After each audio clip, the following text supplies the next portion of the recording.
So now let's take a look at the Room framework and how it can be used in your project. So the Room framework is being developed by Google. It's also quite similar to Green DAO framework. However, it's a more modern framework. It includes support for RxJava, live data objects, and additional options for configuration using annotations. So let's just get to the code and let's see how it looks like. So first of all, you need to include dependencies in your app module, so you can make use of Room. So there are these three dependencies. One is the runtime, and then the most important one, I would argue, is the annotation processor that is responsible for code generation, because Room relies on code generation to support its more advanced features. And then finally, we have this RxJava 2 library that will provide the support for RxJava-based interfaces that we're using. Next, we need to create app database.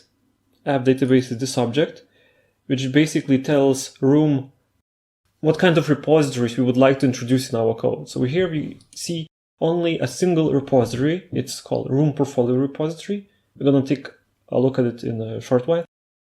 And then we have this converter that we're going to use to convert data. Again, we're going to take a look at it as well. Finally, we define here the only entity that we're going to be persisting and reading is a stock portfolio item. So this app database object gets constructed by database builder. And then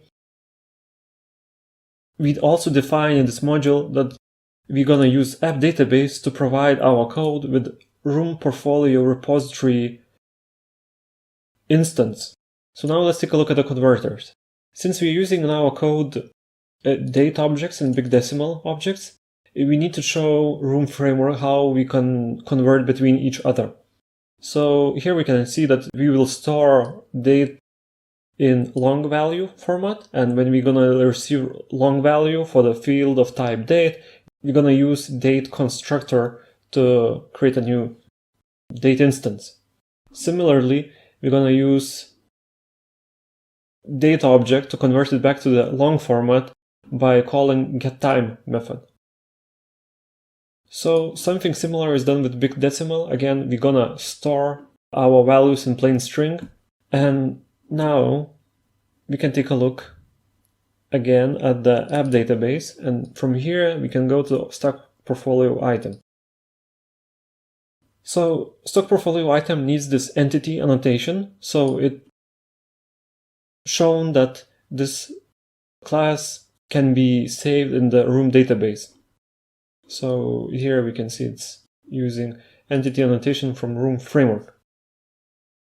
Also, we define this long ID field as a primary key, and we let Room to auto-generate the values for it. The rest is straightforward. There is getter and setter for each of the items. Also, some additional methods just to provide functionality in our application. Finally, let's take a look at this class Room portfolio repository. So we have this internal interface in our portfolio repository class that's annotated with DAO annotation, which shows that it's data access object for Room portfolio repository. And then we define this query annotation to show that we're going to select all the items from stock portfolio table. So it's similar to SQLite. Well, it's still using SQLite in behind the scenes, so we're still making the regular SQL queries. But that's it. And the Room framework will automatically figure out how to map objects to the list so we can use them. Also, we have these insert and update methods that are used to update and obviously add new data to our database. And this interface is used in the parent class portfolio repository that will use RxJava to interface with our current code. So for example, here we have, when saving item, we can check if it has already an ID. If it doesn't, so it's a new item, we insert it. And if it does have an ID, so we just update an existing. So using Room library It makes our code much more simpler. We need less queries, less mapping code.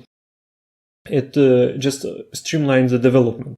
So in the next video, we're going to take a look at the object box framework, which is similar to Room framework, but it doesn't use SQLite behind the scenes.